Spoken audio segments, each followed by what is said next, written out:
Hey, this is Tristan's Flexible Kitchen, and I want you to say goodbye to boring, droopy salads.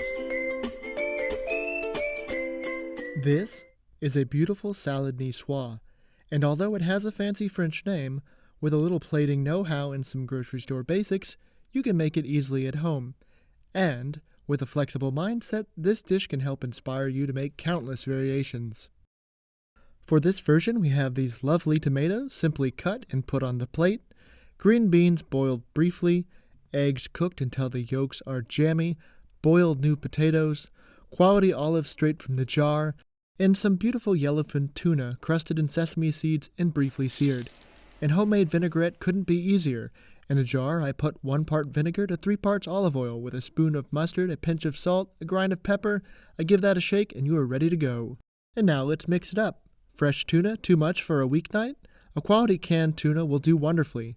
Spice it up just a bit with a bit of chopped sun-dried tomatoes and some minced shallots. Avoiding animal protein?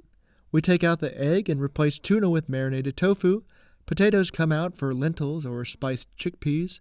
Maybe in the winter we opt for roasted root vegetables and cauliflower over green beans and tomatoes. How about a little bit of miso in our vinaigrette? And now we have something completely different. Essentially, it's now a homemade grain bowl at a fraction of the cost. It's definitely not a salad niçoise, but the structure of the salad niçoise helped us get there. And even if you don't use the variations I suggested, if you choose ingredients with color and textural contrast, you'll end up with a vibrant, tasty dish. So give this salad a try and flex your own cooking. Life is too short to always follow recipes line by line. I'm Tristan. See you next time.